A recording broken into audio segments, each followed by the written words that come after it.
All right, we're going live. It's 6:30. Just a minute. All right, Okay, the screen. so bewitching hour. Okay, hang on, Michael. All right. Oh. Whoa, Unmute your mics, everybody. You're good there, Jeremy? Or you want? I can move over. right in there. Just a second. We got 4 viewers.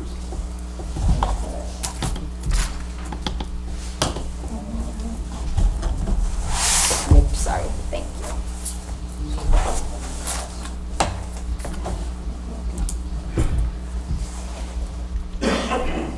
Call roll, please. Gary? Yep. Jacobson? Here. Sorry. Here. Jaden? Here. Euchre? Waltner? Present. Minutes of the last meeting. Questions, answers? Move to accept. Second. Who was that, Blaine? Okay, thanks. Do you want Call roll. While the mayor gets his Jacobson? phone taken care of. Sorry. Yes. Jaden? Yes. Waltner? Yes. Gary? Yes. Pardon me. The fence ordinance, they got revised a little bit. You gentlemen look it over. I don't think it changes the intent of the original ordinance, the first reading of the ordinance. Does anybody have?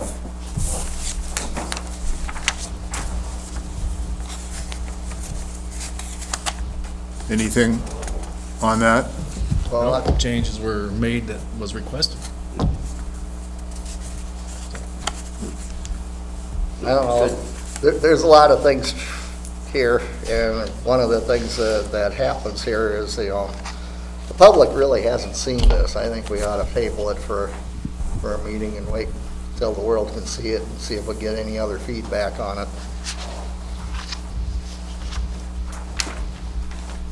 I have no problem with that. One meeting. I'll make a motion to table it till the next meeting. With that, are we gonna get it out there so everybody can review it? Wanna Let it get in the paper. Get let it in the people paper, see put it. the whole thing in the paper? Yeah, let people see it. All right. No problem with I'd be happy to give a little coverage on that too. that. All right. Thank you. I second that. Jaden? Yes. Waltner? Yes. Gary? Yes. Jacobson? Yes. Sorry. Yes. In your packet, you should have received, we have 3 pieces of equipment, and I believe we've surplused all of them. Am I correct? We need to, we're interim here. They're all But- been deemed surplus, but I don't know if we've advertised. No. Yeah, so. Is it I think- municipal league the only place that we can advertise No. these? or- Wherever we want. Where we want. There's, But where, where, basically, what Carol's asking for, where else can we put it? I And mean, how much we're asking. do we need to set a price on that? I mean, that would be the phone call. Right, yeah. We have to come up with a price, right? what's that? That's- Surplus that's- stuff. have to We come up don't, if we're gonna sell it to another government agency, we do not have to. If we're gonna sell it to the general public, then yes, we have to. We either have to put it at auction or come up with a appraised price. So I know recently, everything's been going to Weeman's. Right. If that's what we wanna do, then we don't have to. We just make the motion, they're surplus, send them to Weeman's. If we wanna sell them to, take a chance on another government agency, we don't have to set a price. They can offer us whatever it is, and then we can deny or take it. But if we're gonna sell it to anybody in the audience, then we need to You'd have to have 3. appraise it, and we have to get 90% of the appraisal. Yeah. I think the garbage truck, in my opinion, would be probably one that we should probably have appraised because it's a larger piece of equipment. Well, we're gonna know what we wanna ask for it anyway. They're Yeah. gonna come and ask us, and if we The other have two no- items are, you know, Another option would be someplace that, an auction company that does a lot of large items and government-specific items like Purple Wave or Iron Planet or, yeah, there you go. I know there are others, but if somebody wants to go that route. Okay, Mr. Gehring, you are on the street committee and on the sewer committee. Why don't you get prices on the jetter and, or so we can, Okay. on those two pieces? Has there been any, And, has there been any response from Yeah. the municipal league advertisement? Yeah, We have not advertised. Oh, it hasn't happened. it was supposed to have been in the gut drop. To my knowledge, I don't know, It I will be. jumped in on this in the middle. Okay. I think Dewey provided information They haven't in been January. advertised. They haven't been because we were waiting for the garbage truck to get fixed, and it got fixed, and that's only been, what, a meeting or two ago? Right, right. The two items are, I'd be willing to just take them to Weeman's and get them gone. But the garbage truck is the chassis alone, I'm sure. Yeah, yeah, and I can call around on that. I'll try to get a hold of Dewey there and get the right contacts for that. But yeah, that should be worth some pretty good money there. Well, you guys did all the searching around, so I'm sure you have a pretty good idea of the ballpark of what something like that costs, or what others are selling it for, so I would reach out to Dewey and Charlie, because they've looked into all that equipment for however long. So that's the route I was going. I'd just like to get rid of it, Get it done. Yeah. get it out of there. I mean, it's sitting around. But you just will go to the people that have been doing it, so. Right, so all we have to do is get three appraisals from 3 citizens, and we all count as a citizen. Yeah. Yeah, but just get a quote on those, especially on the two. All right? The GIS mapping options,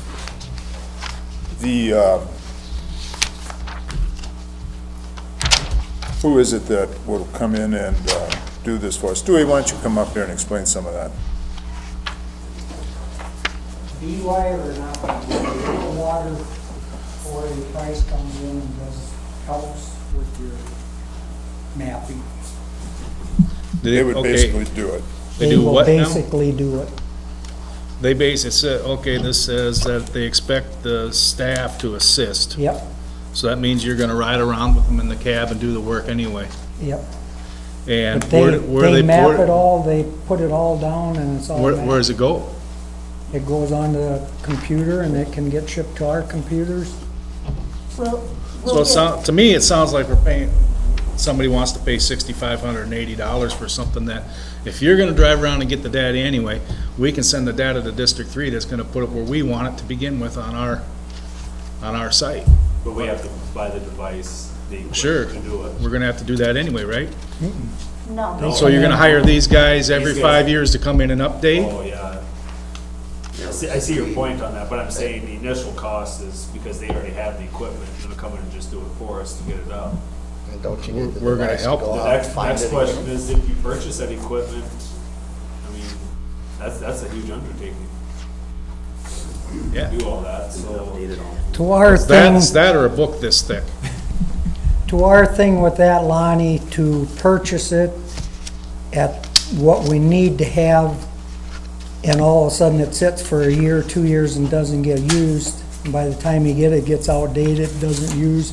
Here we're paying the $6,500 for the fee for them to come in there and check it out, and I'm not quite sure on if we can have them come back every year or 2 years when we got something that they would just add on to it.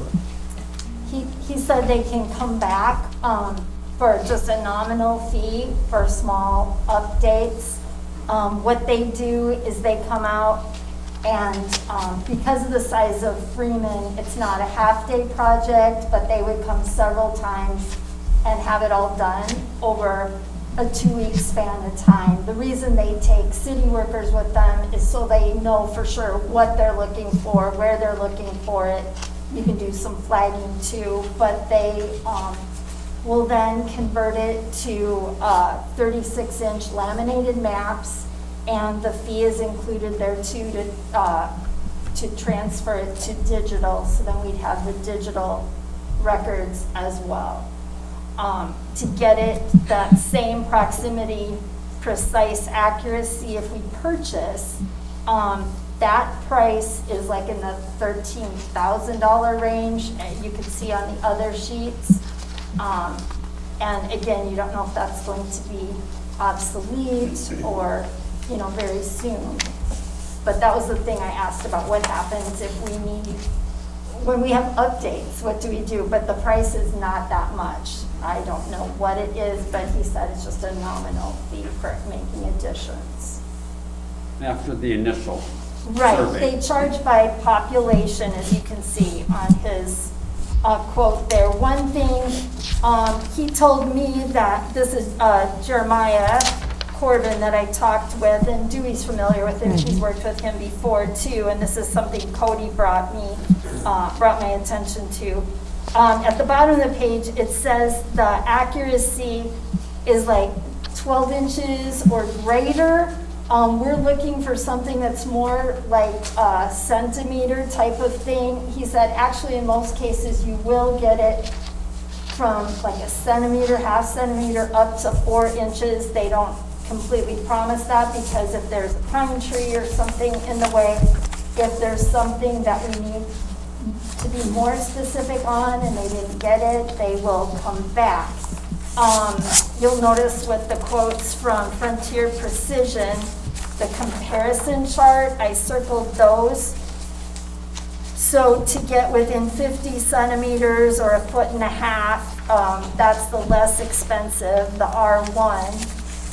But the R2, to get really close, like centimeter, their whole package is in the realm of $13,000. But then you own your equipment, District 3 trains you, and then you collect the data on your own, and District 3 transfers it to digital. Is that everything you think?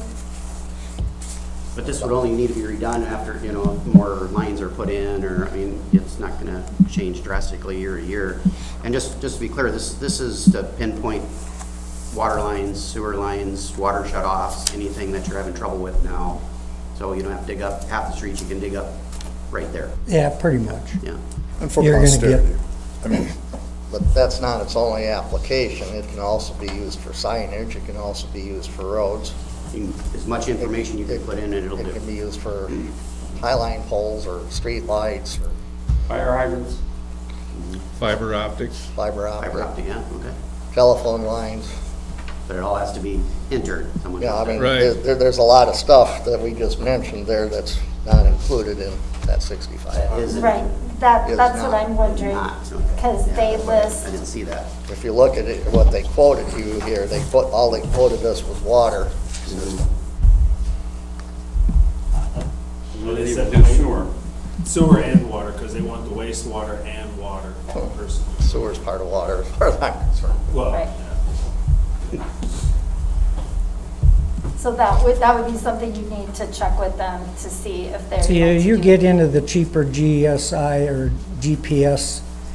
You helped me dig up a water valve once, Lonnie, that was 12 inches down. You don't want to be a foot away from it.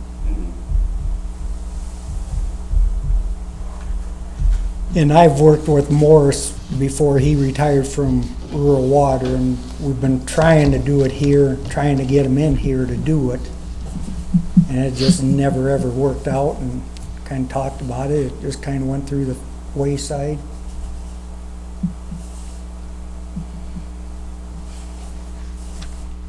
So as far as his needing your assistance, is that the whole time he's here? Or is it just your assistance that he shows up? and My says, understanding, when I talk to him, it's about a 2-week time thing. Sewers, anyone can go around with them because you just got your manholes. Water shut-offs, the curb stops, pretty much me, because I've pretty much shut every water off in town, know where they are. Walked around with B&E when they did their whole thing in town. water shutoffs for the main lines. And as I understood it, it wasn't a full, like, 8-hour day for 2 weeks. It, basically, they'd schedule it in and they'd have it done within a Yep. 2-week span of time. A small town, they go in and like a half a day can do it. You go there, you find it, they stand there, mark, you go, move on. But do we know, will they be able to map any of those other things like signs and? If you wanted them to, that's just a matter of standing there. Guessing But signage something would be like better. your signage and that, we can get a cheaper GPS and get that all on the map. Your big things when you're talking about your saddles on your sewer lines, that we got cameras, we know how many feet off manhole to where it is. Be nice to do that, because we mark residential, Well, this Sewer is and water. manholes, that's on there. yeah, manholes, but Yeah. you can't see the service lines going to your house. We got cameras when we've had howls in here, we camera all the time, and so we pretty much know, we got books full of that where they are. So I'm seeing the biggest difference here from the most expensive Cadillac package versus the smaller one is the equipment. Mm-hmm, The one equipment gets you close, but, yep. and the other one gets you right on. I definitely see the benefit of being right on, I guess. Well, As long as you're right on when you take the measurement. The 13,000 for sure get that equipment, if you purchase that for sure gets you really close. Yeah. The problem is, I mean, you own the equipment then, so it would be a matter of, does the city want to invest in that? There are some other towns that have gotten their less expensive model and all those pieces, for that quote, that's like 4,600.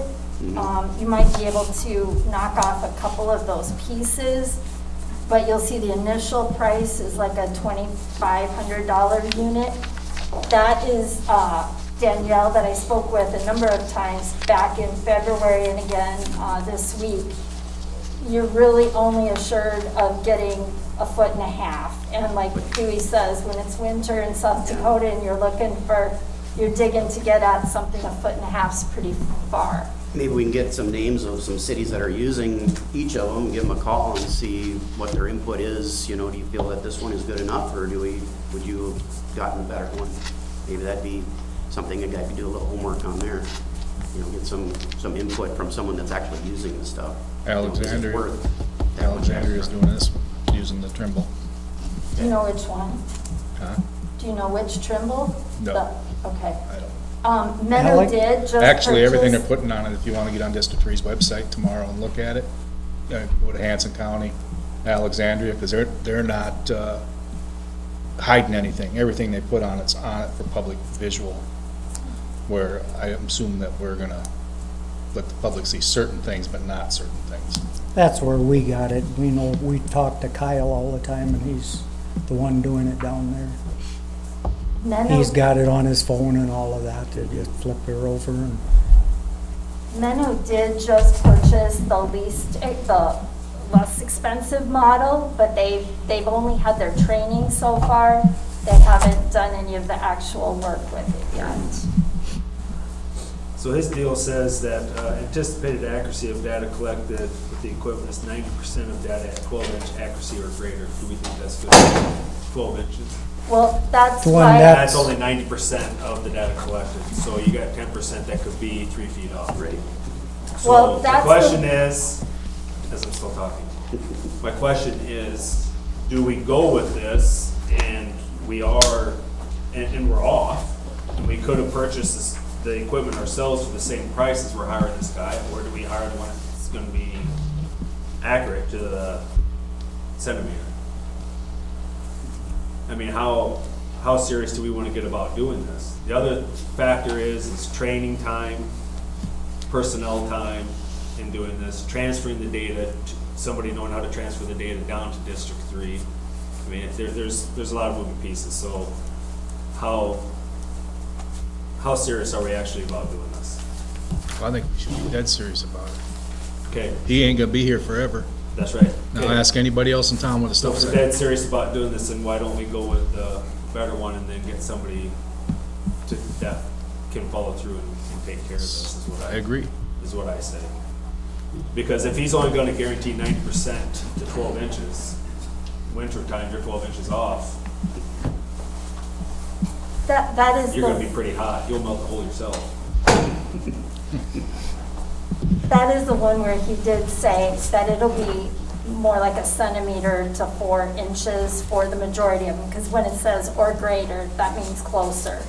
But because there's some trees and things, that's where they got that. I You know, I kind of get, wanted you to get on write your it curb too. stops, we got a bunch that are in a tree or on the side, so you're gonna stand here, so you're gonna be your foot off. A lot of that in there, you put note in the tree. I think you can actually stand the thing right on top of it. You don't have to be where you're standing. You see the guys doing serve sticks, they stand on top of it, so that should be right down to the centimeter on top of that. I've seen Morris do it, and that was 10 years ago, and I know they got more accurate stuff than what they did back then. Yeah. We just never got together with him there, and then he retired, and still feel sorry that he never got that done for us. I guess I agree with you. Doing it ourselves. You lean towards the, getting the machine and doing it? Yeah. Because Do it right. if you get somebody else that does it, I mean, then you're trusting that they've got it right. And I can tell you over personal experience that, you're better off doing it yourself. You're gonna be a lot happier with the results than farming it out to somebody else. You have a lot more headaches down the road. So, Well, I said that before also, you know, and you've got a lot of days in fall. You know, so we don't have to devote a week to this. We got a couple days here where, you know, that we're between jobs or something. Go out and do it, get her done. We're To our not, opinion, we need it done. It needs to be done. yeah. I mean, it's amazing what a phone does and what you can look at now. But I would agree that we need to, I would want it, if you're gonna do it, let's get it to the, as close as you can, get it to the point. If they're gonna be that far away, then, if it's not that accurate, then, yeah. Looks like it does a lot more things too. well, you can do more without having a pretty hot air. Is there a representative? What's our next step if we wanna go that route? If there's a, you want a motion to go that route, or you want more information? Lonnie, what do you think? Well, I wanna go that route, but maybe somebody else wants more Well, information. I'd like to know more. Somebody else makes a resolution, and that's how it goes. I support buying the good one, but I think we should get some comparative quotes on the same quality of Are they the only game in town? These are two different. I mean, I don't know. Precision is who District 3 recommends. well, I brought it up last meeting. It wasn't that it has to be done right now. We're not gonna do it now. But I would like to push it along and see that something gets done and so forth, and we'll just keep bringing it up. I'd say let's do a quick look, and at the next meeting, we can move forward with it. Right. That way we aren't pushing it down, but a little bit. Precision is the quote for the Trimble, right? They're two different Trimbles. The one I get it, Trimble is a but they're the foot and a ones selling half the away. Trimbles. Right. I think what he's saying is that there is Yeah. another brand besides Trimble for GPS units out there to see. Otherwise, that's what you'd be comparing, right? Yeah. We're looking at another GPS unit brand, not just a different company together, I guess. That's the way I understand. Right. What everybody's saying. And also, Terry, I'm trying to milk this to 7 o'clock so we can start. So I don't have to skip on down anymore. Well, it wouldn't hurt to check the other one out, then we know, We'll look. you know, if this is $3,000 I wanted to know whether you higher. want to go, whether we're going to do it, or we're going to hire an outside agency. As well as check with someone who has them to see what they have to say, good or bad. And I think I I would got the just answer assume for do it that. because eventually, I mean, he don't have to be the only one in the training. We can have other people in the training, so we can get other stuff on there. We can get our street signs on there. We can get road conditions. You name it, it's there. Culverts. The quote from Precision is good till May 20th, but she said they're running their sale price through the end of the second quarter, so end of June. That's fine. So it doesn't have to be. So we'll do it ourselves, we'll look for the different equipment, see what equipment suits us best, and we'll make a decision when we get that information in. That sound logical? Sounds good. And who's gonna track down the equipment? I'll take care of that. Okay, thanks. Which means I'll make you do it. So, all right, any other questions for Dewey on that? Well, we're supposed to wait till 7 o'clock for the public input on, Develop marketing report quick. excuse me? We have 5 minutes to sure. develop marketing report quick. Would you folks like some chair? There, okay, there. Yes, did you have any questions with my report? No.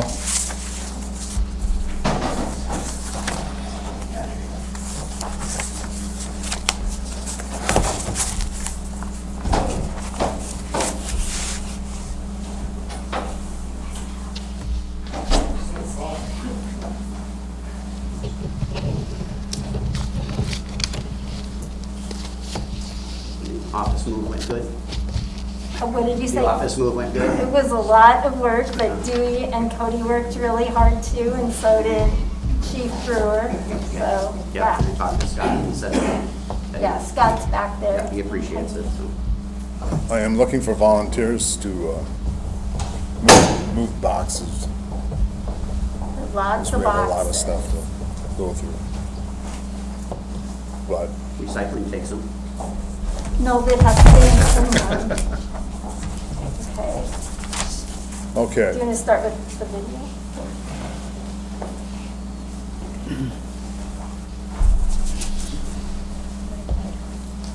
couple more people. What? Okay, so we have, should I play it?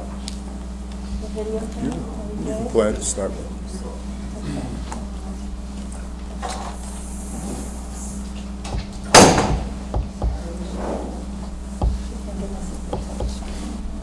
I know.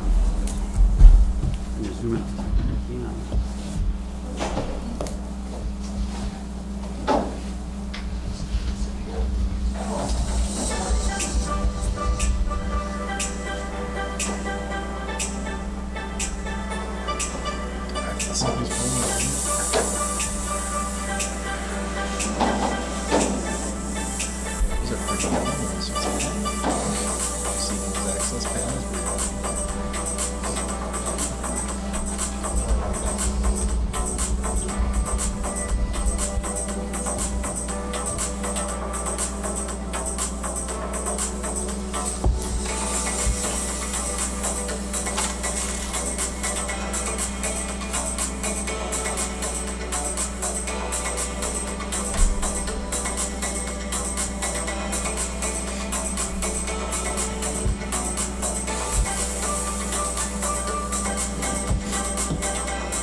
I speed reading.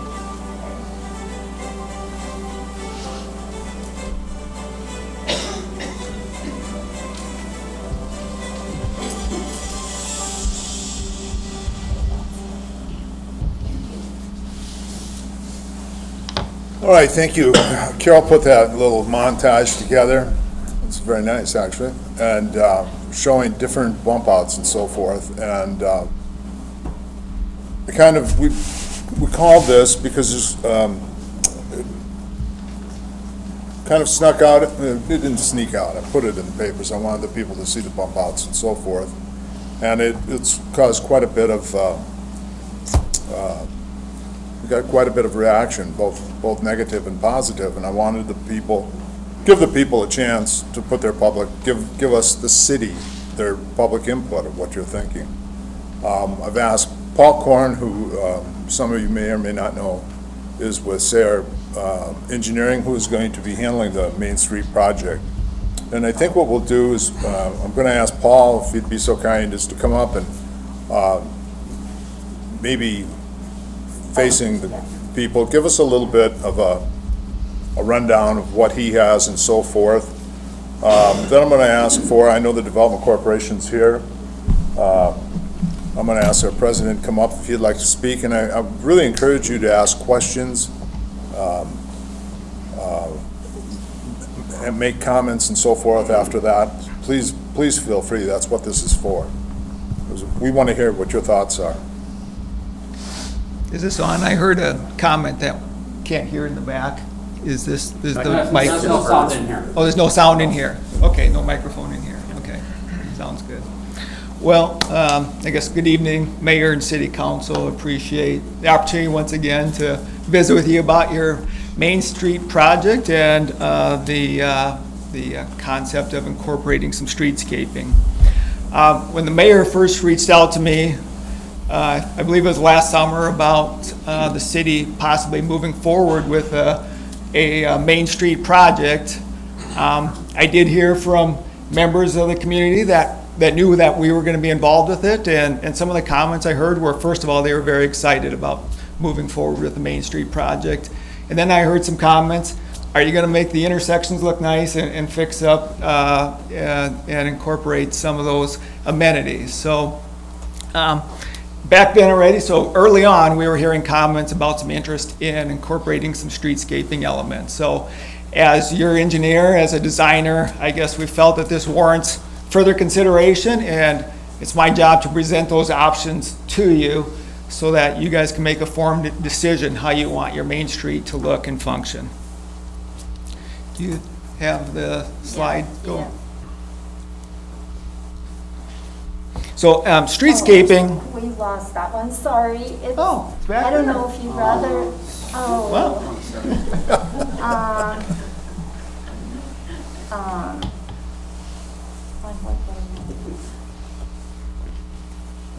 There you go. Got it. okay, but now can I? A little bigger, Mike. A little bigger. Did we lose it? Yeah, and then we lost it then, right? All right. I mean, we can do it without full screen, yes. Can you get it just so it's on the front one up here behind us? I don't know how to get it to go anywhere. I'm only, that might be a little he's the tricky. master of that. But if, I can keep I don't going know forward. what to do. But it's those folks who can't see Yeah, it, that's too bad. The other So one I'm they gonna could? turn your They're the ones that need chair. to see it. Huh? They're the Or ones that we need can to keep see it like this, the small view. Does that work? Does anybody have a problem turning around and looking at that screen when it's on full view?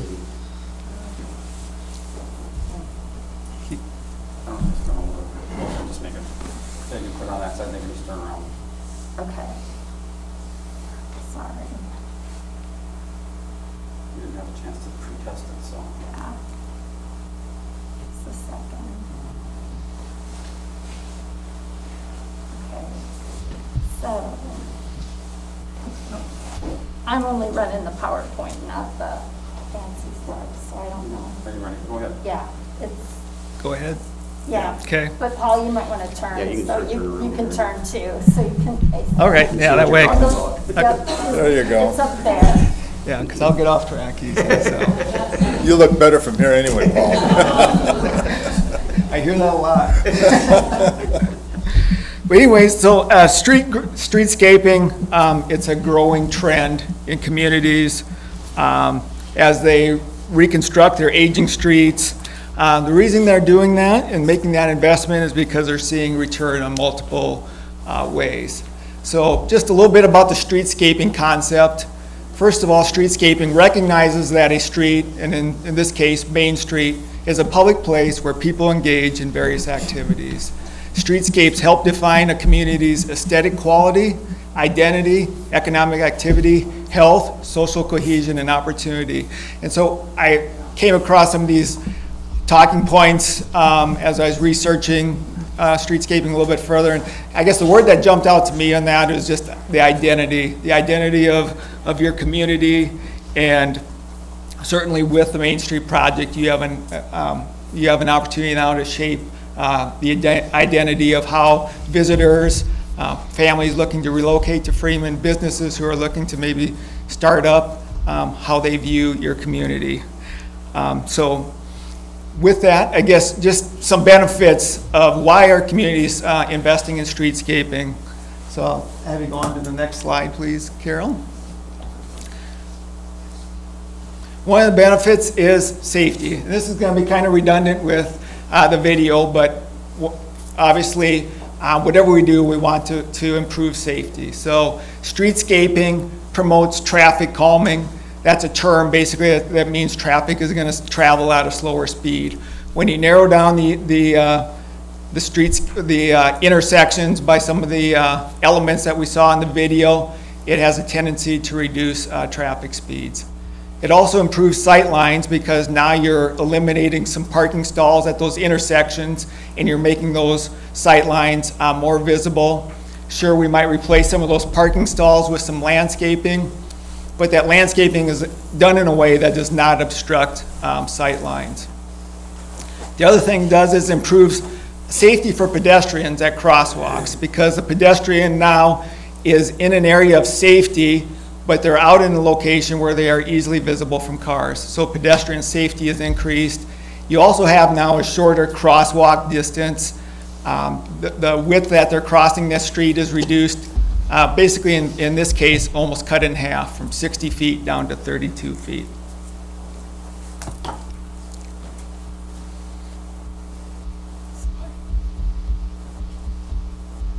Seriously. Uh-oh. Wow. It's I'm crashing here. Oh, here we go.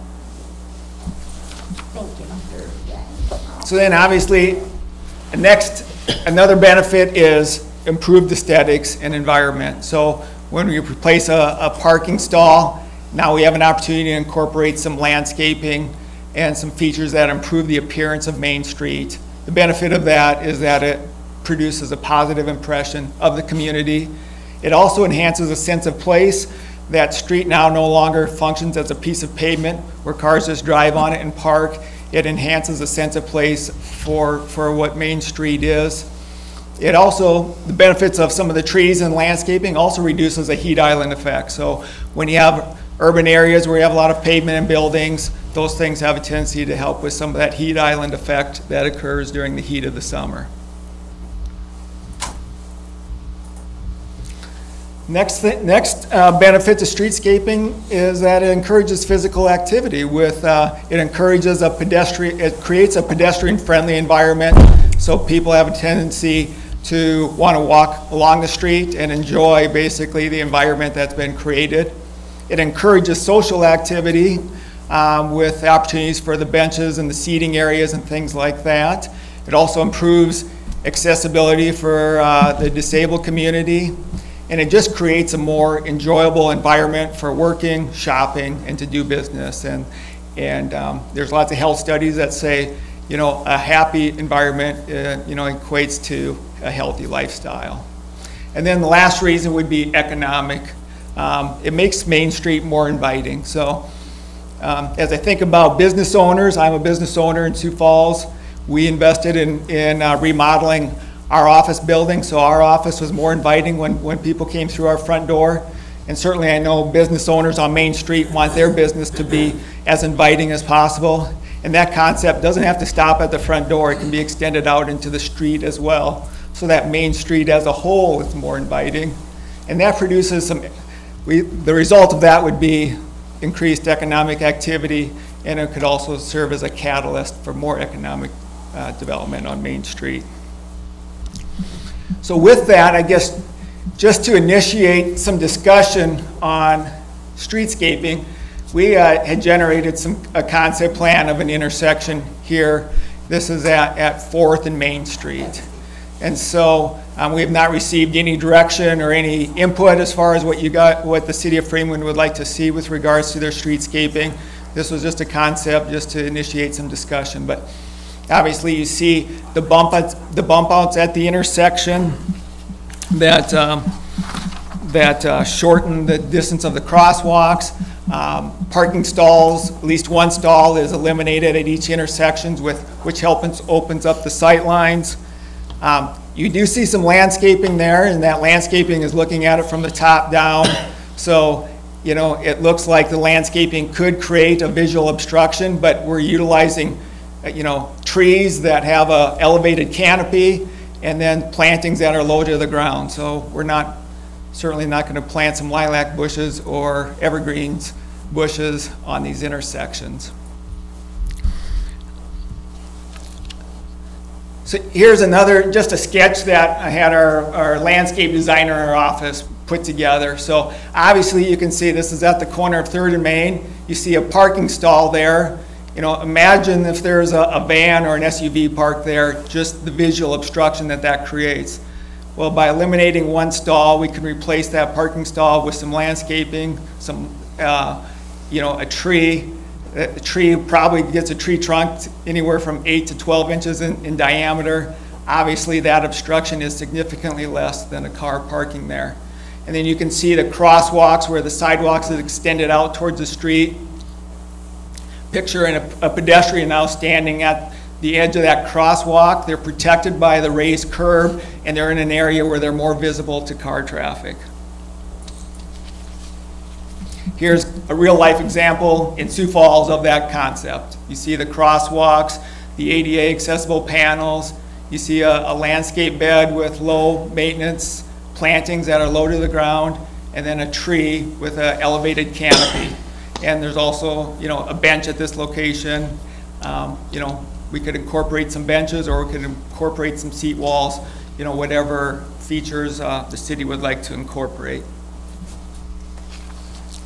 So here's kind of an overview of the extent of the concept for Main Street, basically in the core of the business district. When we look at Main Street, think of Main Street coming in from the north, from North County Road, and driving south into the business district. Basically, there's 3 land uses along that section of Main Street. Obviously, when you first come in off of North County Road, you're driving through a residential area. Then you get to where you come to more of a warehouse, industrial zone with the AMPI and the elevator and the lumber yard. And then at Railway, it transitions basically into the core of the business district. So we were advocating or recommending that we consider some streetscaping elements on the street corners from the south side of Railway Street to the north side of 5th Street, and this basically delineates the commercial business district and just kind of sets that apart and really enhances that core portion of the business district. So are other communities doing that? This is one of the questions we got at our last city council meeting. Here's just a Google Earth image of Larchwood's Main Street. Larchwood, I believe their population is smaller than Freeman. You can see the bump outs that they have at their intersections, and they actually did a very extensive streetscaping project. Winter, this photo doesn't show up as well, but Winter, South Dakota did a streetscaping project as well. You can see the bump outs at the intersections and the extensive amount of landscaping done at each intersection corner in winter. And then this last image just shows a street view of what the Winter Main Street project looks like if you were in a car on Winter's Main Street. I guess with that, that's an overview of the streetscaping concept, and I guess I'd entertain any questions or open it up to Sure. the public. Thank you, Paul. I just want to interject here, and then I'm going to ask Jeff on behalf of the Development Corporation to speak. You are here, Jeff, aren't you? I thought I saw you walk in. There you are. When Paul came in the first time, it must have been a month ago and whatever, and he came in and we've seen this and so forth, and honestly, human nature, no. My first response was no. Because of the housing development thing, Doug Euchner and I went to a couple cities by Sioux Falls to look at their housing development, how they were doing it and so forth. And Doug said, Paul mentioned something about Larchwood doing bump outs and so forth. He said, let's go over and look at them. So, okay. And so we went over there, and I looked at them, and I really changed my opinion. I really did. I would have probably just poo-pooed the thing and let it slide through. But I got to thinking, we don't get many chances to do this. And so I went to the Development Corporation, and because, the city council, that we would have, I would think we would kind of have a hard time knowing what everybody else wants. So I went to the Development Corporation, and what I did is hey, you guys, this is an opportunity. This is an opportunity. You need to form a committee. You need to, what do you want? What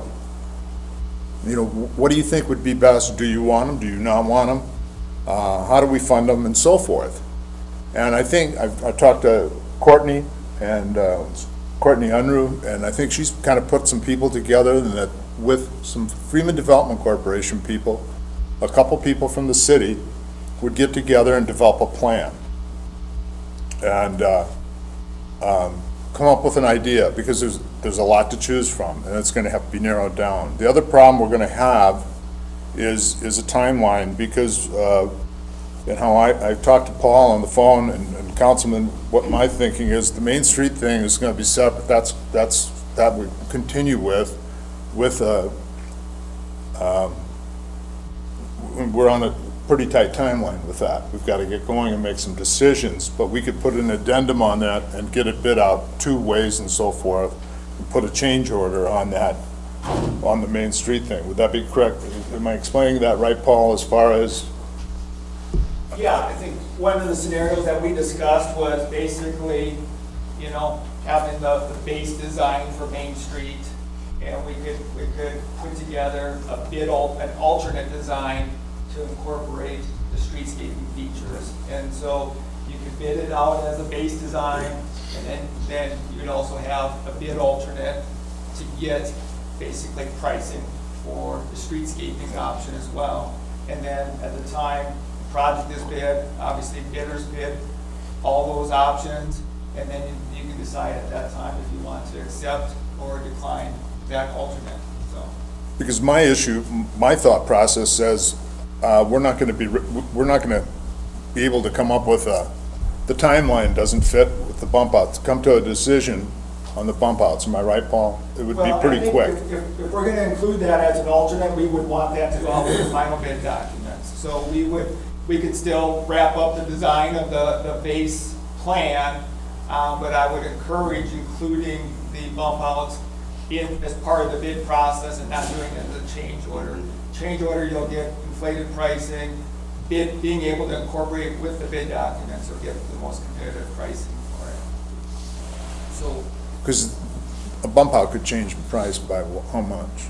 we were, each corner, so, we were estimating, on the low end, $6,000 up to $12,000 to $14,000 per corner, depending upon how elaborate you get with the design. So, and when I say corner, I'm talking intersection having 4 corners, so you take those numbers times 4 per intersection. So, it's a timeline thing Yeah. to make the decision in a hurry and so forth. So, that's my concern. But Jeff, if you'd like to come, I'm sorry, I didn't mean to. That's fine. Can I move this over to the side so that I don't want to move out of the camera trying to video or something? You are on the camera now. Can you move it this way a little bit? How's that? A little more. There you go. I'm going to step back there. So, well, part of what I'm going to talk about is going to be a little bit redundant of what Mr. Korn and what the mayor has already talked about. For those of you who don't know, I'm Jeff Beekler. I'm the president of the Freeman Community Development Corp. Board of Directors here in Freeman. And I want to thank you for giving us the opportunity to do a presentation this evening regarding the streetscape project. I am here just as a representative of FCDC to express some views and opinions that came out of a committee meeting concerning this project. We had an organization that met on one occasion, and we had visited with people around the community to gather some insight, to put together some different ideas. I want to make it known that the FCDC is not at a point right now of actually officially supporting or in opposition of this project.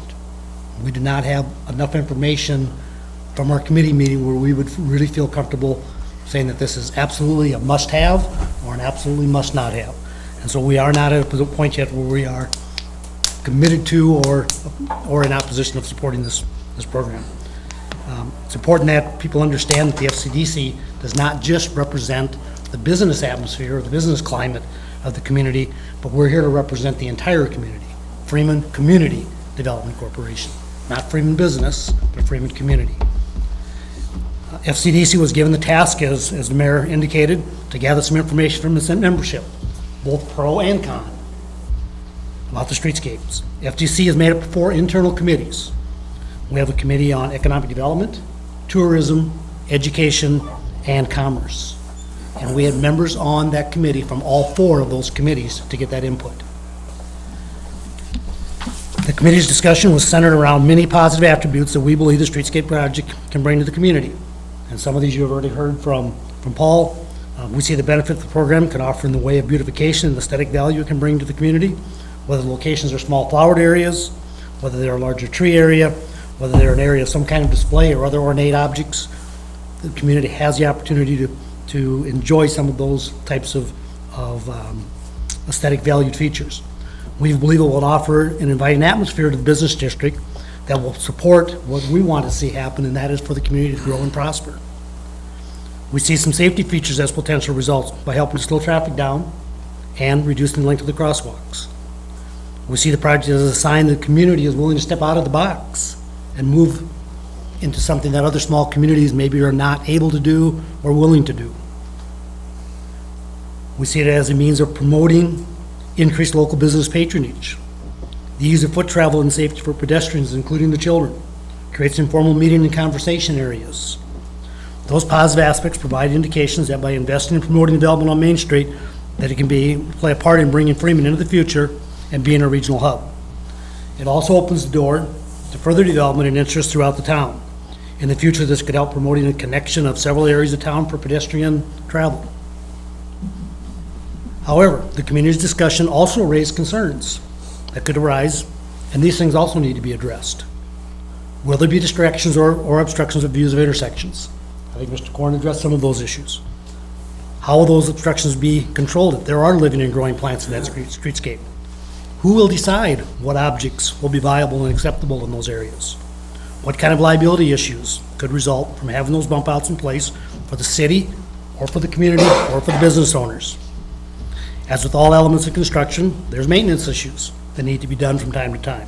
Who will be responsible for all of that? How will removal of snow and street cleaning be impacted?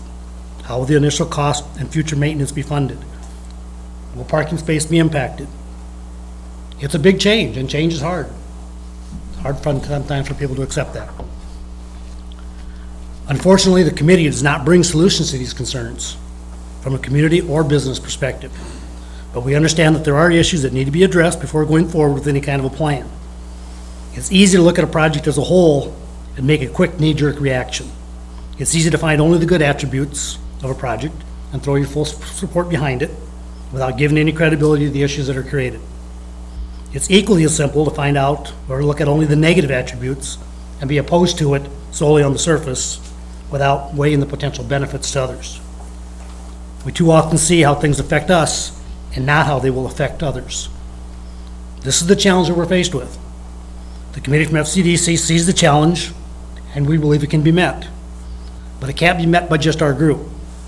We need to have input from other board members, other committees, because while we attempt to represent the entire community, and we look for ways to improve the community, there's only so many things that our organization can do. So the consensus of the committee is that we need to have direct impact from the city. We need to have direct impact from the most affected businesses on Main Street. We need to have direct input from all ages and demographics of groups of the community, whether that's the elderly, whether that's the disabled, whether that's the children, to see what the importance is of this business climate and what effect it will have. And finally, and most importantly possibly, we need to have direct impact from any source of funding mechanisms that's going to be used to support this project. In conclusion, we understand that the task we're laying out is not a simple one. It's not something that we may be able to resolve tonight, but we also understand that there's a need to move this along rapidly. 3 years from now, 10 years from now is not the time for this project.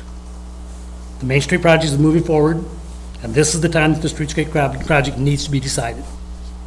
Whatever that decision is, we need to make it, and we need to go forward with it. It's an impact that is going to affect the community for decades.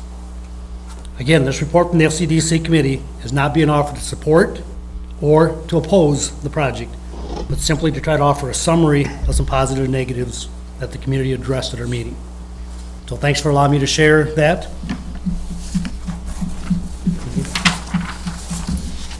Thank you, Jeff.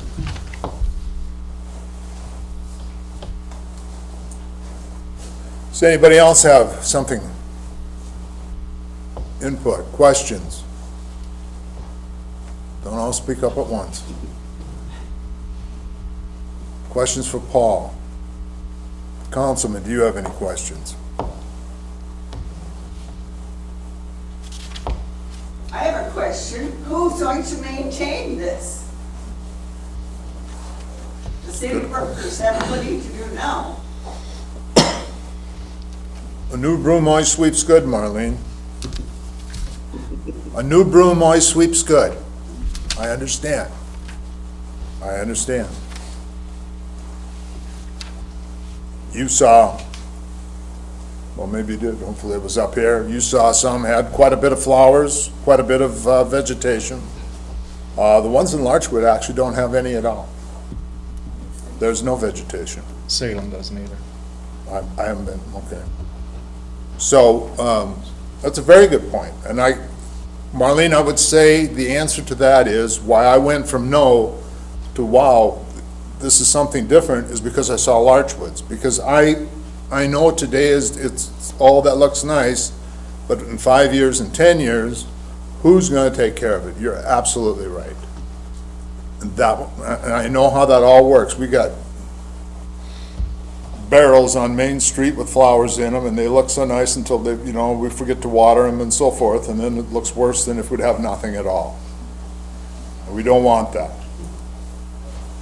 But if you would look at Larchwoods, a lot of theirs do not have any, there's really nothing there at all. It's basically concrete and so forth. What they do have are, actually it looks like 81 Metal put some things up, I mean, some things up in the corner there and so forth. But I agree with you. I agree with you that I would not want to get carried away with it. That's my opinion. That's my opinion, that down the road, that is something, it's not my decision. I don't even get a vote here at this table. It's even with trees. Trees look lovely in the summertime, but they tend to lose their leaves come fall. They also tend to grow. And in 10, 15, 20 years, they can get out of hand. And you can cut them down, but then you got a stump with very little room to work to get that stump out. So I be in you, I would agree with you there, the vegetation part would need to be a consideration, that it would have to be minimal, that type of thing. But you can still have bump outs without vegetation. Dave Mensch here, representing Vintage Falls. Some of the things that you have a real estate appraiser, and one of the tools we have is a Marshall and Swift guide for costs evaluation. And in that is schedules of how long improvements are to last. And when you get the landscaping, it's about 15 years. And just think about it, if you had somebody come to your house and did some new landscaping and you did nothing with it for 15 years, you're not gonna have much left. It's gonna be inundated with weeds and the rocks and stones will be pushed out of shape and it would be, so to get this to work, you're gonna need annual maintenance. And it's on city property, so that burden's gonna have to fall with your city maintenance crew to spend time trimming plants, rearranging the rocks. When they get full of dirt, cleaning the dirt out of the rocks and getting everything back in shape.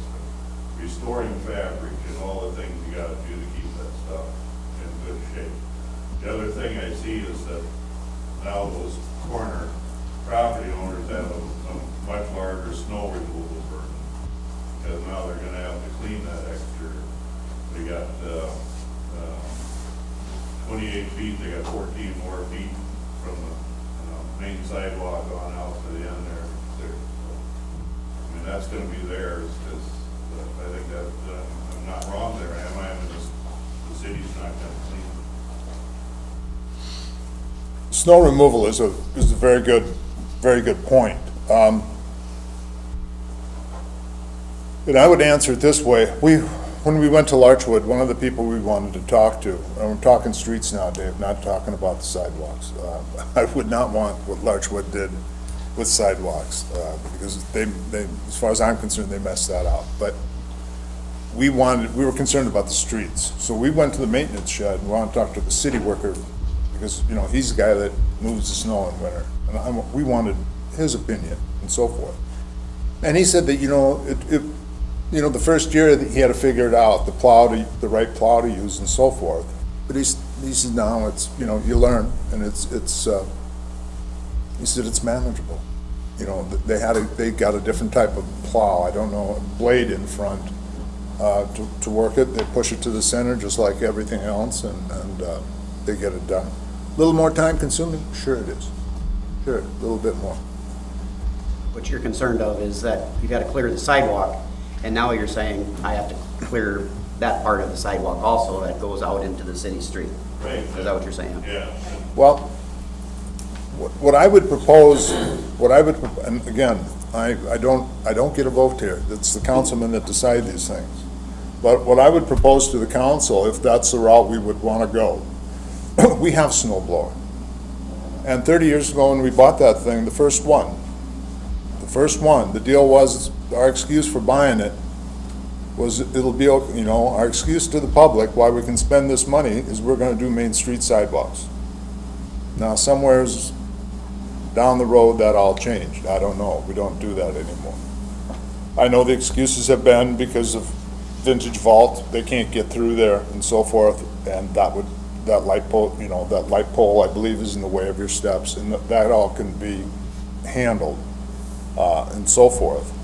And I would propose to the council, because it's a real headache, the Main Street, getting the people to get the snow onto the street. It'd be much easier if the city would just use its vehicle, go up and down each side. It's 4.5, whatever, and then clean Main Street, and just do it. Instead of worrying about, did we tell this guy, oh, we gotta fine him, and there's a new guy in town, we forgot to tell him, and it's really cumbersome. We bought that machine, we have the machine, we have plenty of workers, and we just go clean the Main Street, dump it on, is it gonna be good enough for Dawn when she shows up in the morning? She can clean, that's not what we're talking about. We're talking about the majority of snow that can be dumped onto Main Street. There's no reason I don't think, personally, I don't see a reason why the city can't do that like we originally planned way back when we got the machine. And then go clean our Main Street, put a windrow out in the middle. Councilmen maybe have a different idea, but some of the reasons, when I got on, when I asked why aren't we doing this, was, well, we can't get through Dawn's, and if we can't do Dawn's, then, you know, Norm's got that, well, if Norm's got a post, I understand that. If we can't get through, then Norm's gonna have to clean that up. I mean, but when you have new sidewalks and so forth, I wouldn't even wanna run the snow blower on some of the sidewalks anymore. You'd tear up your snow blower. But we're talking, you know, new sidewalks. The bump outs in Larchwood are designed to get a snow blower like we have a riding snow blower to get through and clean all that up. It is not, there's no shovel, there's no shovel work. It would be very easy for the business owners and so forth to take care of their snow. I understand that. And that's a big concern of mine. And that's what we looked at in Larchwood. Councilmen maybe have a different thought. If that's the case, then that could be engineered to accommodate the snow blowing aspect. So, I think And it is the there. person who removes the snow is liable for not removing it, correct? It's just an additional consideration. Is what? When whoever removes is responsible for removing the snow is liable if they do not remove it correctly. So in other words, a property owner is responsible for clearing off their snow. If they don't keep it cleared off, doing it multiple times per day if it's snowing, and somebody slips and falls, the property owner, if they were negligent in cleaning the snow, may be liable. The city assumes that responsibility. The city is assuming the liability. Yeah.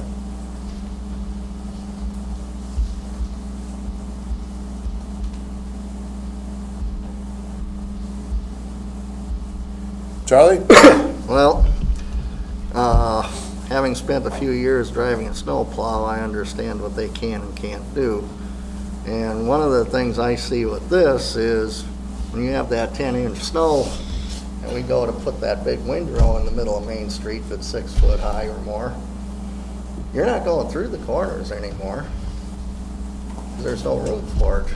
You're gonna have to spend more time while in the middle of the night, 3 a.m. to 5 a.m. or 6 a.m. to clean those intersection areas so that people can get through. We may have to go to cleaning the entire Main Street before we go to doing the rest of it, which means, of course, that somebody's going to have to wait because there's only so much time and so much truck and so much manpower to run.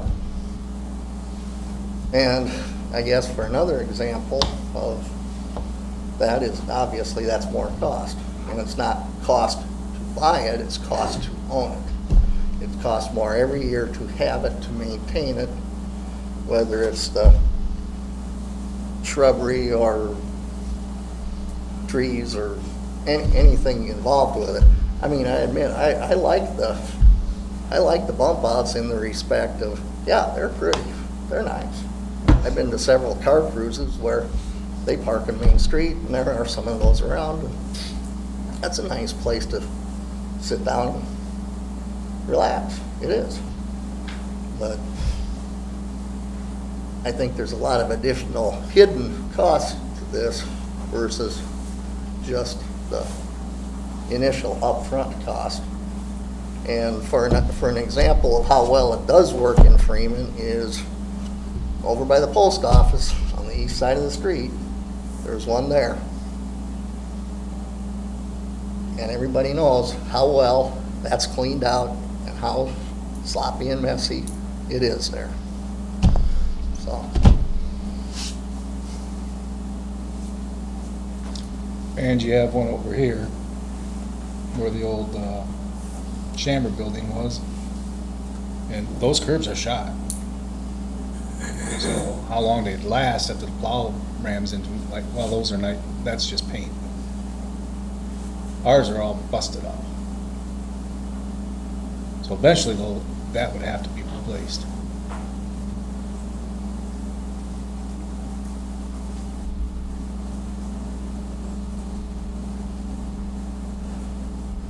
Terry? I personally don't think our Main Street is wide enough for something like this. Does it look great? Yes. Is it going to attract businesses to come to our Main Street? Is it going to attract more people to come up to our Main Street? I really don't think that it is. I think it's a lot of cost. We already tried to do Saturday hometown Saturday night, that in my mind is poorly attended by the community in itself. So what do we want to do? We want to get businesses on Main Street. What are we doing to get businesses on Main Street? Anything? We have open lots. Anybody that comes in that wants to put a business on Main Street, why don't they? Anybody that wants to put a business in this town, why don't they use Main Street? Everybody's going out to Highway 81 or out that way because of the traffic. That's what everybody's looking for, because that's your most potential for business. Our Main Street is hidden clear on the west side of town from the main highway that goes through. I think as a city, until we start doing more to promote and to get people onto our Main Street, I just feel it's a waste of money.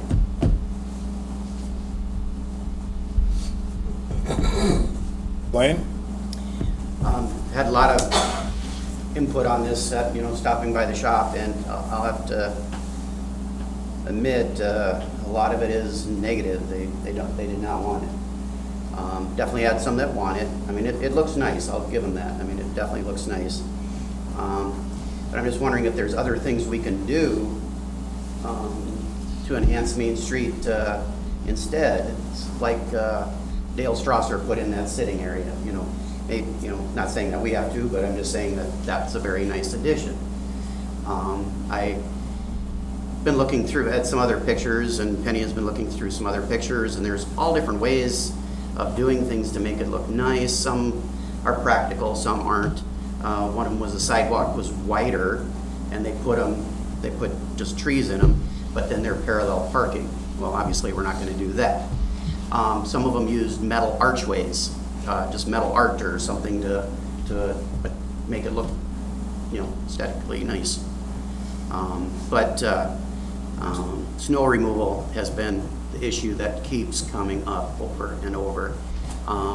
And who's going to take care of them all the time. That's been an issue that's been, personally, I like the way it looks, and I haven't seen Larchwood, but I'm just wondering if there's some way that we can incorporate it looking nice and not being so much work, I guess, is kind of what I would like to see. I don't know what the answer is. Maybe someone out here does, because I think it does spruce it up. That'd be some sort of, like I say, one of them just had I'm going to say an archway, but obviously we can't do that if it's trucks going through. But it sure made it look nice and kind of a nostalgic looking town, and dressed it up. So Blaine, addressing what you just said, could you put in a little brick at the corners or some kind of Yeah. with the cement? Yeah, no, it's just, she just had a few options there, and I think there was 30 of them, and so I would guess there was 300 there or more. And I went to Larchwood and looked, and it's beautiful, but Yeah. again, there's a lot of other issues. Yeah, practicality would be huge. And Dewey's sitting back there, it's kind of one of the first things when Paul brought this up, I said, snow removal right away, but you'd work around that. I think maybe that's probably the small issue, but I think the landowner, who's going to take care of what's in there, if there is anything in there, who's going to finish the snow removal after the city's done? Are they going to move snow more than once a day if it's, because it snows more than just in the morning or night? So there's a lot of thinking that doesn't need to be put into it, no doubt. Because, it's going to be a pretty good expense. But the time to do anything is the time we're doing Main Street. We're not going to do it, after Main Street's done. So I think this meeting is very, very well attended, and we appreciate your input. And if anybody's got any better ideas, Dawn does. So I have a question. So I have a corner lot, and so you have, landscaping or whatever we decide to do, how far does that go? I have a whole nother half a lot that is it just gonna get dumped? How does it go? Are you talking to the east, you mean? To the east of us, like where does it stop? I have a whole other half a block of sidewalk to consider, how does that incorporate with that? How far does the main street changes and so forth, how far does that go into the side streets? Is it going to flow, or is it just gonna drop off 2 inches and we have another big mess? I don't know, those are things I think about, It's how you tie in with your old, How do you tie it in? what's So going on? I think the new would go back, and Paul would probably be the one to ask that question. How far does it go? Would it go to the east of Don's building? Yeah, obviously, you want me to have- Yeah, please. Yeah, so obviously with the bump out there, the intersection gets a little bit narrower, and it would basically angle back probably about 10 to 20 feet and tie in at an angle back to the east, tie into those existing curb lines, sidewalks, and things like that. About 20 feet from. Yeah, probably in that 10 to 20, probably 20-foot range, something that's going to be a moderate taper. So. And, the other thing is just to speak to the maintenance issue, because maintenance is a key issue. If it's not properly maintained, then it becomes an eyesore, and that's not what you want either. And certainly knowing that resources are limited with regards to, I'm sure city staff doesn't want to be out there turning flowers, because they've got plenty of other things to do as well. So another thought is potentially a maintenance contract with some of your landscape firms in town. So that's something you could go out for a proposal on an annual basis and say, hey, we want you to maintain the flower beds on Main Street, and it's you put it out, solicit proposals for that. So that's one solution. I'm just throwing that out there as one of the thoughts that I had as you consider how you might maintain this. That's why we're here. Appreciate it. Thank you. Oh, and these other counties that have, Larchwood and Winter, what do they do with the semis that come down that serve the businesses that trade the 2020s? Well, yeah, I obviously where we're proposing it is you'd be able to drive straight down Main Street basically, but turning the corners on the side businesses to get tough. So I think, I'm not sure what they're doing in those communities, but I assume most of the traffic is longitudinally along Main Street and they're not turning onto the side streets, so. No, they're trying to the side streets. I see it every day. Yeah, like I said. They're definitely every which way. There's no certain direction, that's for sure. Winter's Main Street is one way. It's not a bi-directional Main Street. It's a one-way Main Street. I have a question. My name is Michelle Newhart, and I'm Director of Nursing at Community Local Services. I'm speaking for Courtney a little bit tonight, too. Some positives I'm hearing, for our sake, for the hospital, bringing young families to this town is a big deal. Young families, young nurses that have young families and young kids. For our sake, we want to look ahead, look at the vision of Freeman investment, things like that. What can we do in this community to make that work? This project looks awesome, it looks great. A lot of great things I could see in the future, having, benches out there, having also, places that we could do work groups and things like that, and going to Bob's, getting a salad, going out to eat and enjoying that. But also, what are we going to do with the snow?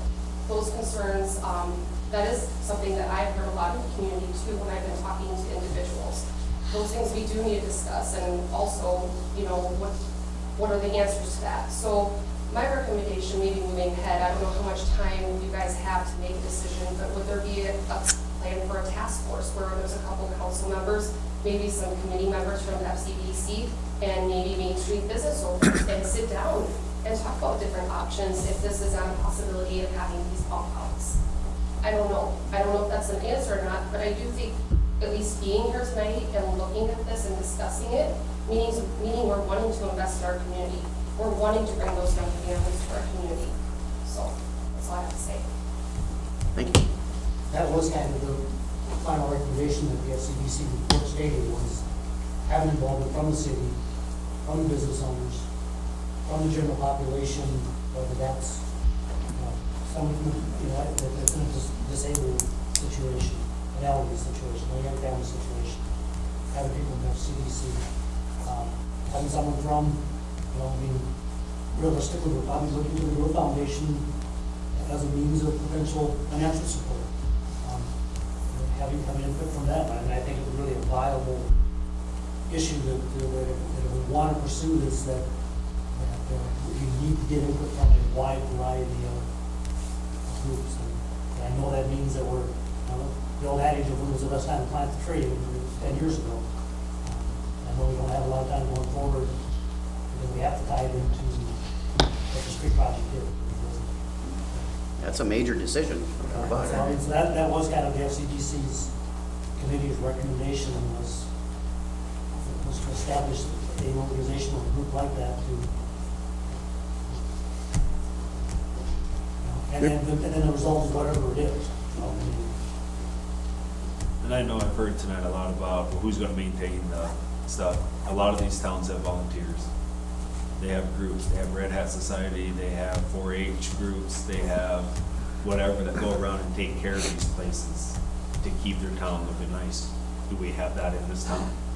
Do we have people wanting to step up and help do that? I mean, that's the question you have to ask yourself, and you have to ask everybody else in the community. You want this to beautify your town, but are you willing to help to keep it beautified?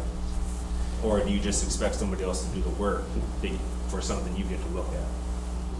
So, I think all I have to do is look at how the Arboretum's maintained. it's fine. Yeah. But I'm just saying, Sure. that's a question, right? I mean, that's been a question all night, is who's gonna maintain it? So. Dave? That maintenance is gonna have to fall on city responsibility, that if you have, try to do it volunteers, and that may go well for a little bit, and then, oh, now they're not doing it, now what's gonna happen, and if you put it to the, private business owners that are adjacent to those things to take care of, one will do a great job, and the next one's just gonna be terrible. You've got a new game. So it has to be controlled entirely and funded by the city so that you have consistency throughout the property. Otherwise, it's just not gonna look good after a while. Doug? My name is Shaquille Hafiz. I'm one of the full-time physicians here at, the Freeman Regional Health Services. I'm also one of the directors of our trauma committee at the hospital. I just wanted to share a few thoughts that I had. The presentation that we saw, the very first slide was safety. The entire discussion we've been having was appearance. From a professional, physician, someone who covers the emergency room, I just wanted to highlight the safety aspect of it. And I'd have to ask Courtney and Michelle, how many pedestrian versus, car trauma situations we've seen in the Freeman community. I don't think we've seen too many, fortunately. But we do this advanced training in every field of medicine, whether it's cardiac, whether it's trauma, whether it's every field. But the best thing that could have happened was to prevent it in the first place. That would, that phrase that an ounce of prevention is better than a pound of cure. That, if there was something we could have done to prevent it from happening in the first place. So I just wanted to, remind all of us, do not, if it truly is, if the safety benefits are truly as they're saying it is, then do not, overlook that. I'm going to shift as a parent. I'm pretty big on safety. Usually my kids are always wearing a helmet. If you ever see them without a helmet, let me know. But they always ask me, can I go to the library? Can I go by myself to the library? I really hesitate to let them go by themselves, the way the street is right now. But if this project were to happen and there were those safety features and there's clear visibility, then I would feel, you know, much more comfortable, much more confident. Thank you. Thanks, Don. Charlie Waltner, I never hit you. No, you didn't. That's all right. No. My concern is the long-term effect of it. If they aren't maintained in 10, 15 years, they're gonna not look good at all. And it's gonna require a lot of dedication to keep them looking good. I think there's some other options we could look at that might work on the sidewalks that could be more decorative. An example would be lighting, maybe some kind of planters that could be planted and strategically placed on there. Let's look at the bad lots. I think we can have the nice landscaping on the street, but if the empty lots look dilapidated, it doesn't really, it kind of counteracts it anyway. So, but maybe rather spend the money on doing stuff on the sidewalks and trying to do something with the empty lots to look a little more attractive than they do. And if we want to spend some money, then we could take some of the other money and put it into some water feature in the park for kids to play, like a splash pad or something like that. That would help enhance overall growth in the whole community too, so we could be spreading that money out on other things. But I have a lot of concerns about snow removal and the upkeep and the long-term upkeep. Granted, in the first 5 years, it'll probably look good, but like Charlie said, look at some of the bump outs we've had, like around by the post office and stuff, and we haven't maintained it. There's no question about that. But are we gonna be able to? And we've got a lot of resources. We're stretched pretty thin around the whole town if you look at all our streets and everything else. But I'd like to keep what we have looking good. And if we can keep our parks and other stuff looking better, that would be worth it too. That's about all I have to say. Anybody else? Please, go ahead. Well, I had a script, but that's just blown back by now. First, I will just say, as a citizen, Evan Walton here, I want to affirm the pros and the cons, and the input from the council members, from people on Main Street. I think all of that's good discussion. I also appreciate FCDC's recommendations to pursue this a little bit more in depth with those involved. I personally have nothing to gain or lose by it. It doesn't affect my property. It doesn't affect how I shop on Main Street necessarily. So yay or nay, I'm not going to say. I'm not going to necessarily talk about pros and cons. We've touched that. The only thing I could say is a little bit waxing philosophic here, and apologies if it's not even pertinent, but vision. Years and years ago, this property was barren ground and they decided to build a school out here. That was controversial. That since has seen its time pass, but it served its purpose. The town filled in. The hospital is the same situation, and I don't think anyone could have predicted how that would develop in the last 70 years. The high school, same situation, very controversial to build out in the outskirts of town, huge tract of land, but look how that's worked. New elementary school out there, great track and football field. There's talk of ball fields for the veterans in the community. That all took a tremendous amount of guts and vision to make those decisions. I don't know if bump outs are the right decision or not, but I sure hope we do something to beautify Main Street and do what we can. Like Terry said, people aren't bringing businesses there. But what can we do to promote it? What can we do for 20 or 50 years? The generations that are coming up are going to inherit the decisions made now. And that's beyond me even. I don't have answers, but I can at least promote that mentality. That's my piece. Thanks, so. Anybody else? We don't want to make sure everybody gets a shot. Please. The lighting was going to get changed out in our proposal anyhow, so that would be a definite. I saw some in Carol's slides there. There were some. And I think looking at some nice lighting will enhance it too. Yes, there's no question. But to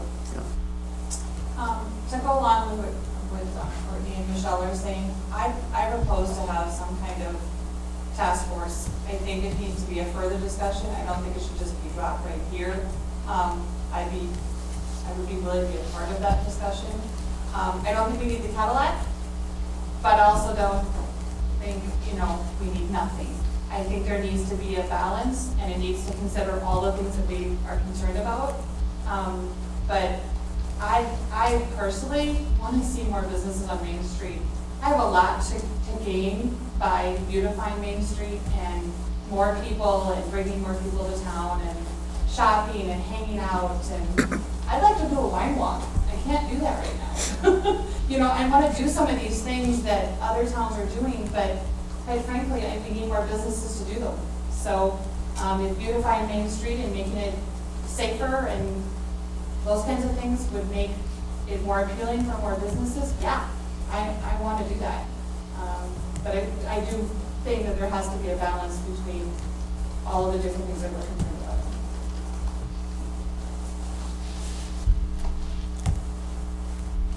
Anybody else? My name's Please. Scott Roman, Chief of Police. So I'm new to Freeman. Freeman's a great place. I've visited here since 2006. I come from Baltimore, Maryland. I've seen communities fail because they have not beautified anything or upkept anything in their town. I've seen them fail. I don't want to see that happen here. My family loves it here, and I think the safety and bringing other families here would really benefit us. And putting new Main Street and bringing new businesses is probably what we do.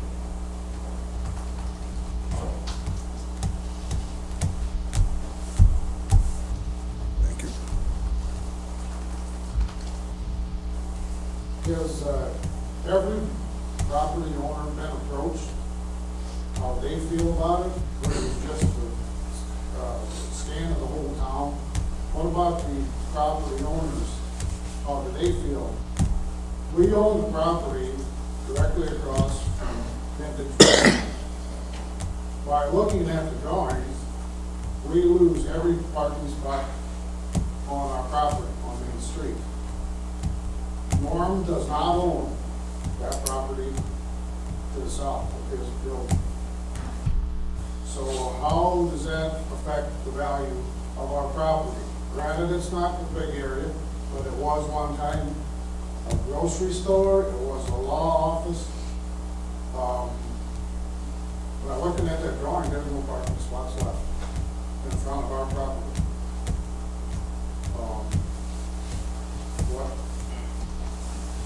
What do you have to say about that?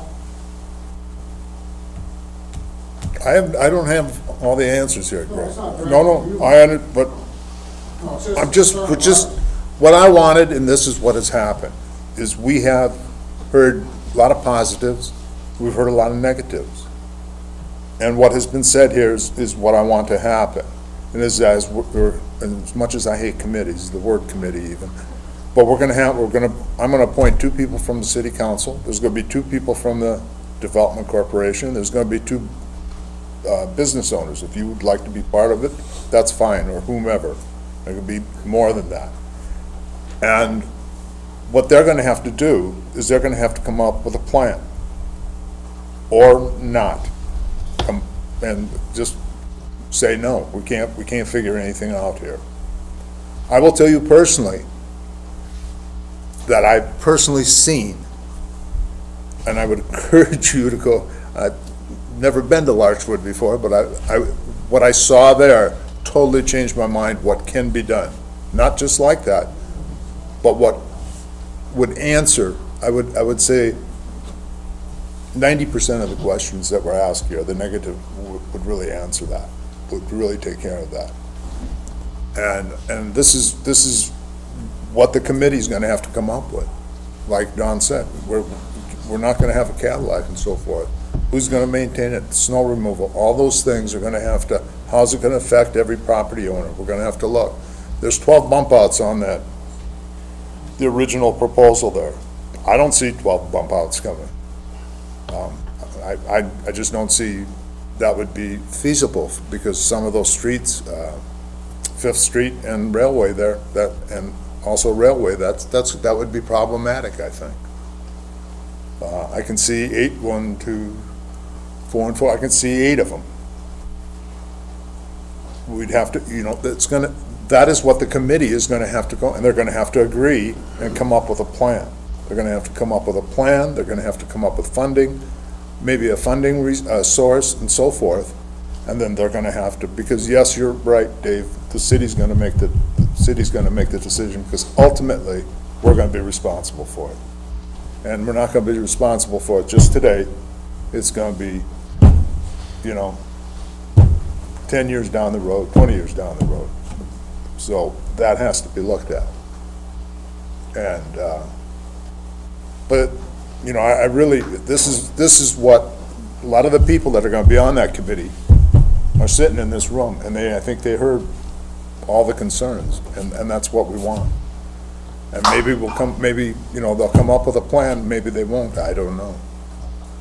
But I would, I'll ask Jeff who he wants to put on his committee from the Development Corporation, and we'll get some business people on, and we'll sit down and we'll discuss these things and try to come up with answers. Council, do you have a better idea? I think it's a great idea. To answer Greg's good. question, though, was... Work good, work fast. That's why I was concerned about timeline. What's our timeline? That's the gentleman. What's our timeline? Well, what I understand is basically pursuing funding this year and putting it out to bids for construction next year.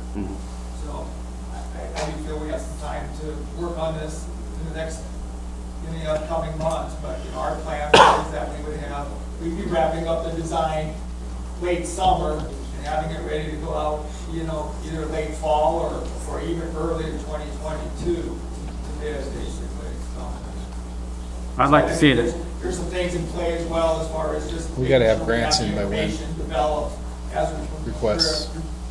pursue the funding sources. Right, yeah. That's my concern, Paul, is the funding sources. We're in a pretty good place on that already, just with regards to what we've done on the feasibility study. That's a Probably pretty what, good summer, preliminary August? design, pretty good cost estimate, so we're in a pretty good July place for as far as September, October award. Do you remember off the top of your head, the cost of our Main Street project now as it is without the bump outs, so everybody here is aware of what that cost is? Yeah, so the Should be last cost time study that we did for Main Street without the bump outs, we were at about, I'm sure if I brought that along. With railway? About 3.1 million. Is that with railway? Yes. Yes, 3.1 million?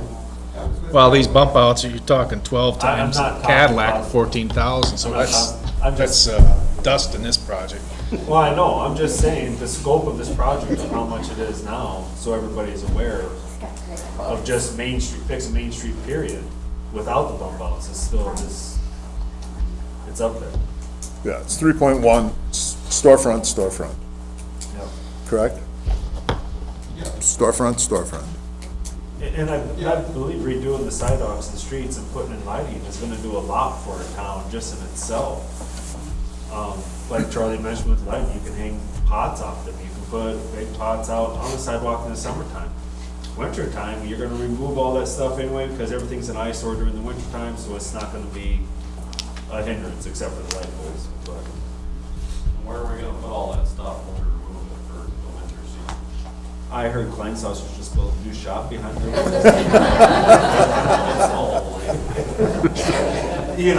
I don't have the answers to all that much. I'm just saying that there's other options for beautifying besides just the bump outs, like other people have mentioned,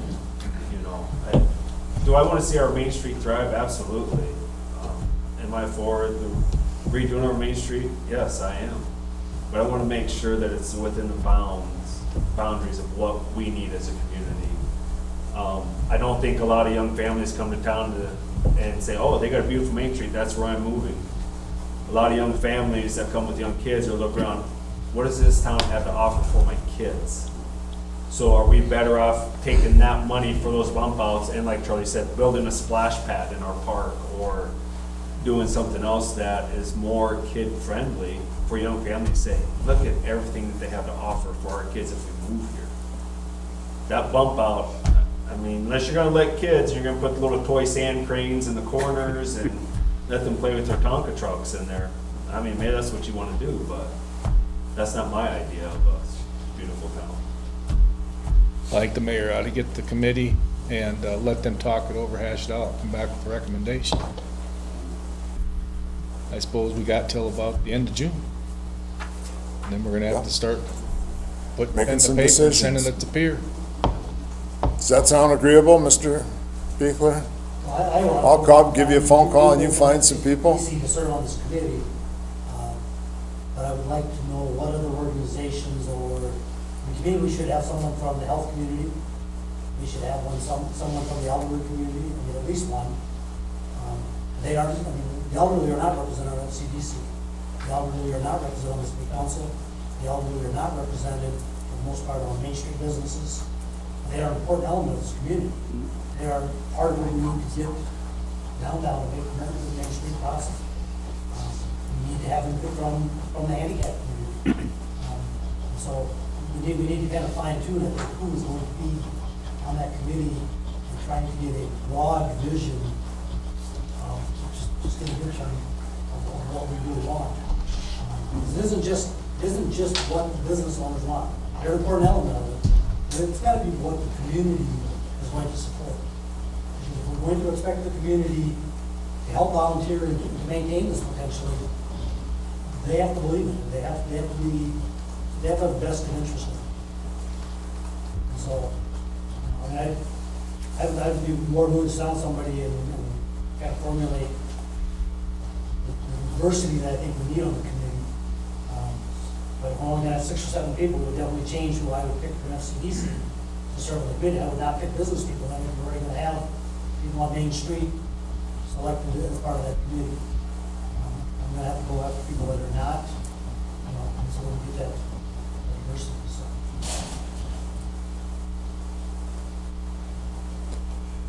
Yeah. And the other side is the committee can get too big, and then it becomes not productive. But I would not think the committee of 10 or 12 would be out of line to be able to try to facilitate, develop a scope of what you would like to have.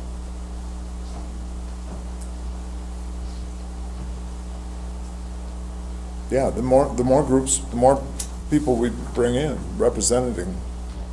I don't know who you're gonna call elderly, but I mean, I guess I'm in there. That is a good point, though.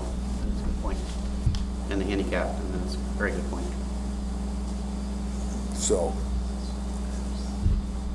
well, I will take the responsibility. I'm gonna try to find some people. I'm gonna call. I know I've been at a FCDC meeting. I know there's a couple of them that have volunteered. And we will contact some business people that would like to serve on that committee. I don't know if the hospital wants to be represented. I don't know if the Senior Citizen Center, I don't, without thinking here, who would want to be on that committee. I mean, I agree with you. And we'll try to put something together. And like Lonnie said, we got to giddy you. It's got to get done, and see if they can put something together and present something to the city council that answers as many concerns as that we've heard here. All right? Anybody else have something else?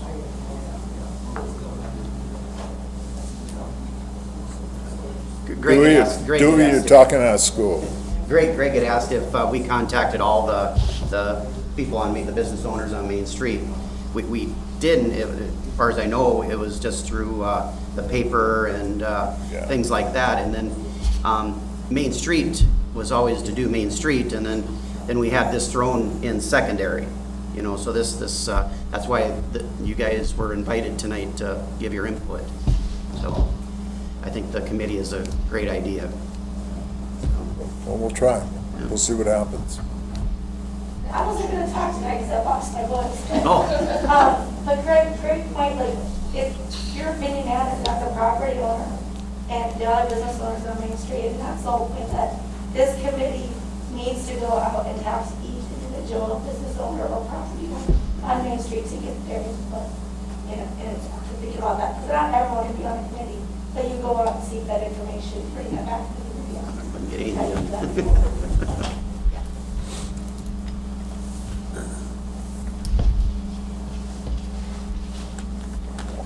Okay.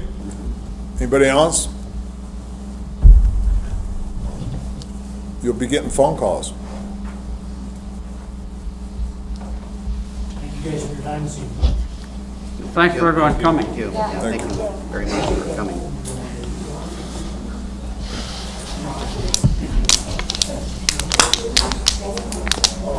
Thank you all for coming. Appreciate it.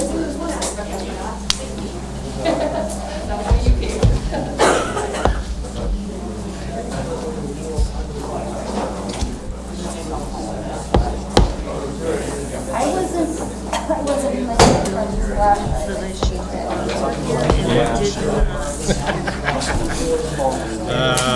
I actually, you're there till 5, right? I'm usually in town by 5. All right. You all have Carol's development and marketing report. Okay. Any questions? Back in town by 5. Sorry. Do that. Okay. All right. Thank you. Blaine, anything on that? You happy now that you have a window? Do I what? You happy now that you have a window? Okay, so I am so happy She made me that unhappy though, because I had to make Lisa Edelman happy in the other office. I have 2 windows and. From Florida.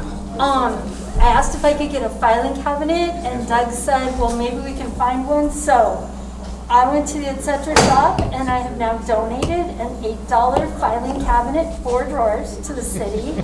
It's changed my life. Love it. All right. Happy. There. Other business?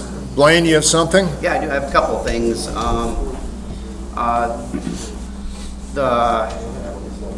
Travis Kreitz stopped by.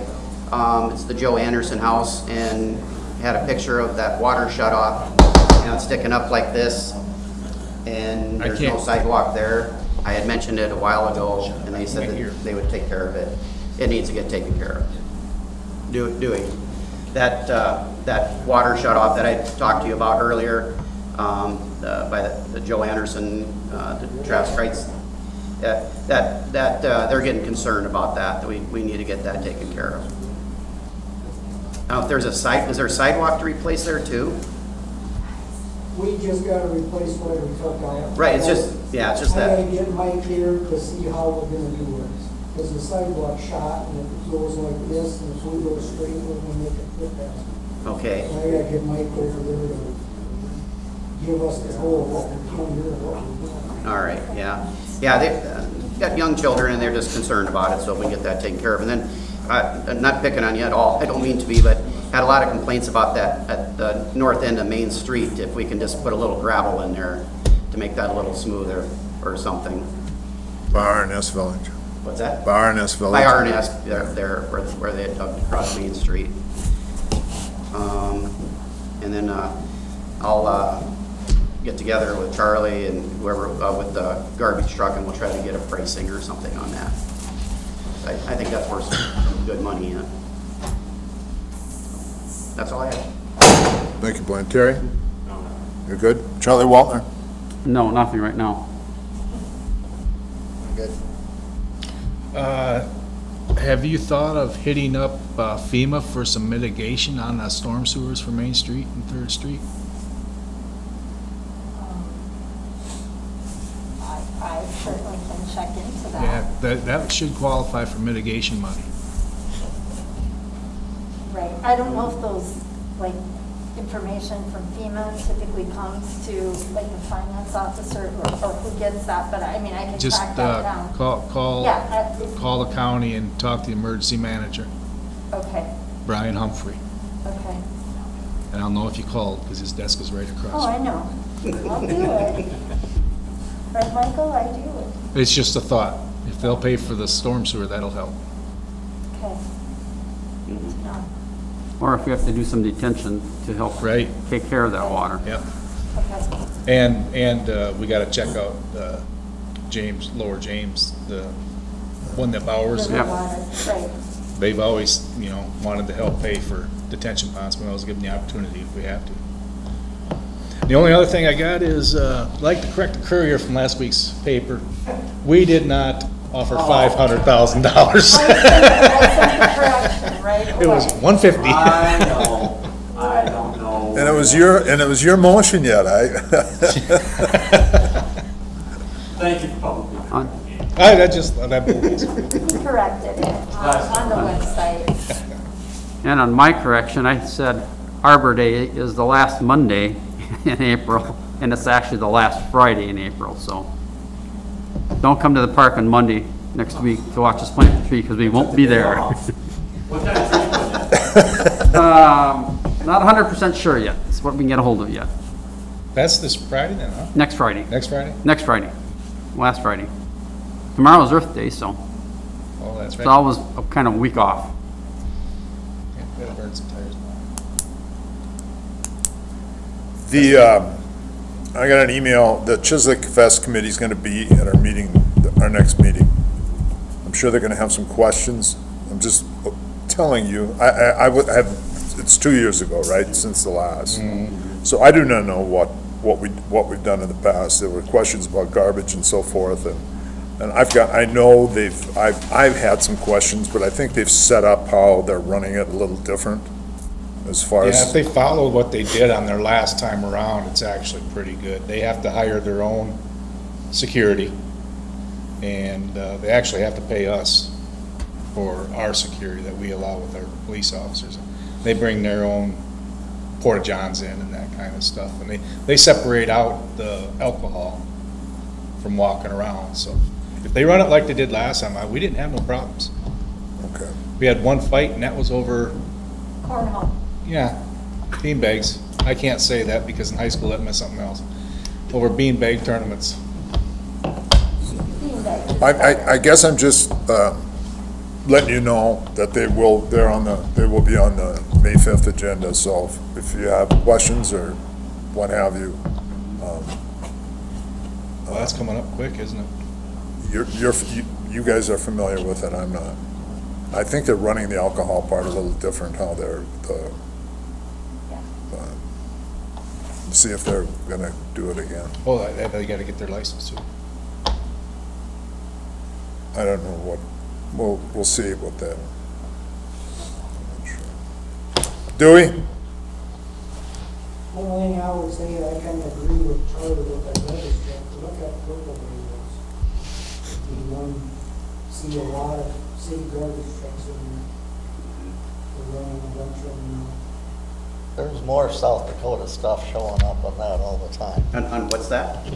Purple Wave. Purple Wave. They're running a lot of government stuff. Okay.